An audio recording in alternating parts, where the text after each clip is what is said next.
Good morning and welcome to another edition of Money Talks here with Stephen Diedrichs on Radio Kidnappers. Great Tuesday morning, and before we start, thoughts and gratitude to Ken and his team at Radio Kidnappers for making me sound good, and to all our sponsors for keeping the show going. Thank you to you all.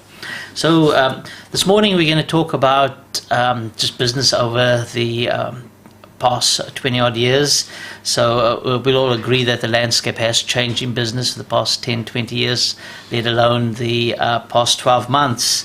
So with this in mind, this morning on Money Talks, we'll be speaking with Max Chambers from Tank Goodness, a professional water tank cleaner and repairer.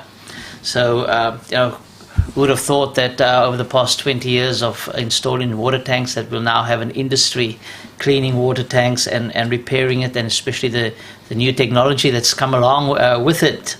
So, so welcome, Max. Thank you. Good morning, all. Good morning. Aye. So just before we get on to water tank cleaning and repairing, tell us, you got a fascinating road as to how you got there, with you and your family starting out with traveling the world for 2 years between the Mediterranean and Caribbean. So how did you get there, and what took you from sailing the oceans in the Mediterranean, pristine waters, sunshine, to cleaning and repairing water tanks? Well, I guess the genesis for the sailing trip was being rather lucky as a child growing up in Auckland and Dad building a boat. So our childhood holidays were away on the boat that Dad had built. And then I met my wife, and life changed somewhat, and she'd never sailed before. So that was a gentle process. So it was a lifelong dream to spend some time with the kids. So that was why we went for 2 years on the boat. Such a wonderful way to travel and to see the world. No, that's great. And then from there, coming to Hastings and developing Tank Goodness, what was the genesis for that? Yeah, so that was one of the things on our travels was it kind of exposed us to rubbish and the world and the way we're treating the world. So I quite believe there's no planet B. So we need to look after what we have. So part of what I do is water is very precious. What you drink is quite important. So if we can preserve those resources and repair the existing tanks, then you don't need to create more plastic. Okay, no, that's a good reason for that. Yes, should have more people around with that in mind. So, okay, because I'd imagine if you buying a water tank and it's this big thing and you put it on your property and it's like paid for, installed, and just forget it and leave it sort of thing. Why should people clean their water tanks or look after it? I think a picture might tell 1,000 words, and certainly what I find in the bottom of tanks, often it's out of sight, out of mind, and to be honest, a lot of it is quite horrific, what people are drinking from. I guess sometimes it's a bit like a seatbelt in the car, cleaning the tank. You might get away with not wearing a seatbelt for a long time, but if you do happen to get bugs or any pathogens growing in there, it can quickly go horribly wrong. All right. Okay. Well, no, that's pretty good things. So, what do you like? How do you go about it? Do you drain the tank, or what sort of technology do you guys use? Yes. So I like to save the water wherever possible. So that can be pumped and held into my giant hot water bottle. Basically, it will hold 20,000 litres of water in a potable water bladder. You can filter the water down to 5 microns and sanitise it with a non-chlorine sanitizer, and then it's about a full clean of the interior of the tank to get that properly clean. Then the water can be returned, and you end up with a lovely clean tank and lovely clean water. Okay. So basically you go around with your own water bladder and pump the water out and then get in there with all your tools and equipment and things? Yeah. There's obviously a fair range of safety working in a confined space, so you want to be very careful there. But the end result of lovely clean water and lovely clean tank, it's definitely worth it. And what gets pumped out and cleaned out of the tanks is, it's pretty scary sometimes, to be honest. Well, we can get more to that towards the end of the show after people have had some of their breakfast. Okay. So, a lot of times there's, I'd imagine, like over the years, there's some wear and tear and leaks occur in the tank. So how do you deal with them? Because I'd imagine it's not just a thing where you can, like when fixing a tire on a bicycle.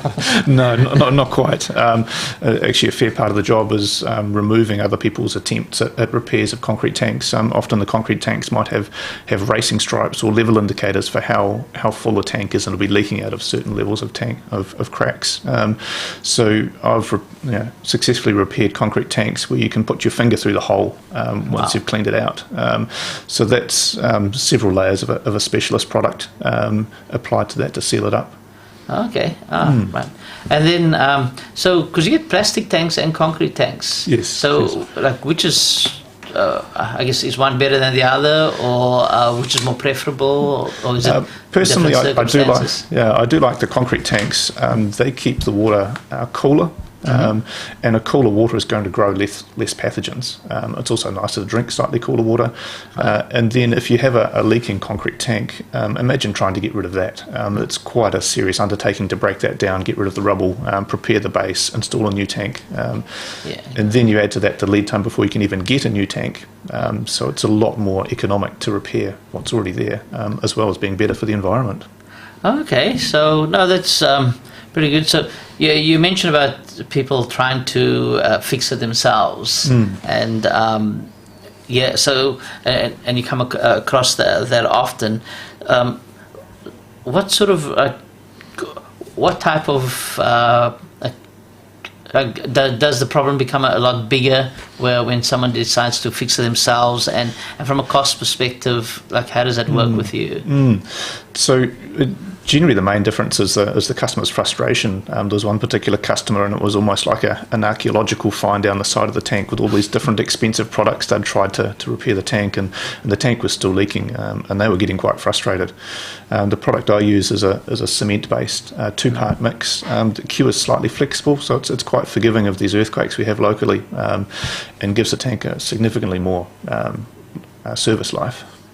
Okay, well that's pretty cool that it's so like the things you use also take into account the potential for an earthquake. And very much so. Yeah. And it's not an epoxy based product, so it doesn't fume or give off any toxins. It's quite neutral, suitable for drinking water. So. Okay. And so can you just tell us a bit more about the just the equipment you use and the way you go about it? I know you mentioned that you use non-chlorine based products, but so the process is to pump the water out of the tank through some high flow filters. We filter the water down to 5 microns. I'm very sensitive about what goes into the storage water bladder, because that's obviously common across different jobs, so it needs to be good quality water. I use Geosil product, which is a stabilised hydrogen peroxide and trace silver, and that's significantly more effective than chlorine food-based sanitizer, and it's a non-residue sanitizer, so you don't get an aftertaste in the water. Then the tank can be properly cleaned, and if needed, repaired. Any extra work that needs to be done on the tank, it's a great time to do that. Level indicators, changing outlets, floating outlets, those sorts of things. So the customer ends up with clean water and a clean repaired tank. Okay, well, that sounds pretty good. And do you go all around the bay or Hawke's Bay, or do you look at other areas as well? Yes, so I focus on Hawke's Bay and Central Hawke's Bay, going Wairoa to Woodville to Taupo.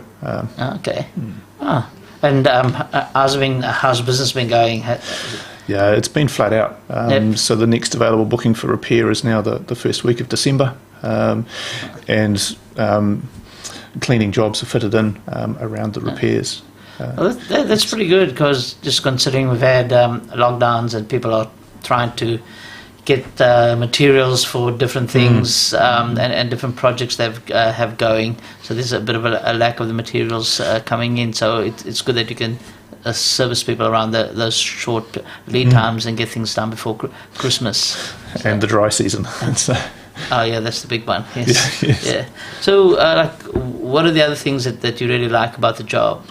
Yeah, so one of my favourite parts is seeing the relief on the customer's face. There was one particular one that really springs to mind. Quoted a job, went to have a look at the tank that was leaking, concrete tank on bore water. Tank was in reasonable condition, a few leaks that were easily repairable. Yep. But on looking inside the tank, there was a very dead rat on the floor that had been there for some time. So the customer was just horrified. To the point, where the floor of the tank was a little stained. The rat had been there so long. Wow. Their young kids had had repeated bouts of tummy upsets despite their filters and UV system. So, that very quickly turned into an urgent tank clean. So when the customer, came back and the water was emptied, dumped, tank cleaned, refilled with fresh water, she was so happy. Oh, wow. Geez, that must be really confronting for them. She didn't want to see the photo report for that one. Oh, yeah, I'd imagine you'd come across some interesting things doing that. Yeah, I mean, it's a little bit of an education for the customers because, as you mentioned earlier, it's out of sight, out of mind, but Yep. It's very much in your drinking water, and what's rotting away in the bottom of your tank, it can be pretty confronting. It can be pretty, very, very gross. So I guess it's something like almost like a car service, or we'd go in every 6 months or so to have the car serviced, and it's something that that people with water tanks should look at very much on a so. regular basis. Very much so. So some people have water filters and filtration systems, and there's a general understanding that they need to be maintained. Yep. It's very much the same for your water tank. So whatever gathers on your roof, debris, pollen, leaves, bird droppings, whatever can get into your tank, snails, cockroaches, larger rodents, just rot away in the bottom of your water. So you don't really expect if you have your filtration system to treat swamp water to make that drinkable, Yep. you probably want to look after your tank and get that regularly cleaned. Wow. Okay, no, that's interesting.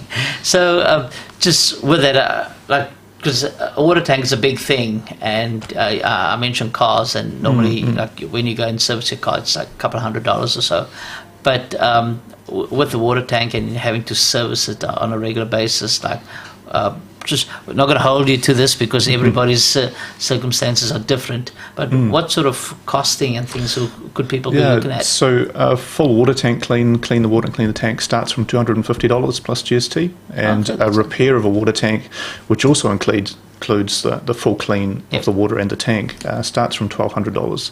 Depends on the location and number of tanks in site. Yep. Okay, that's not too bad. I thought it'd be like a lot more. I can charge you more if you like. But, No, like I guess I just go back to the car and having a decent service. It's about the similar pricing, so on that. So that's good. and it's fundamental as well to your health. If you have healthy drinking water, life becomes somewhat easier. Yeah, no, definitely. Yep.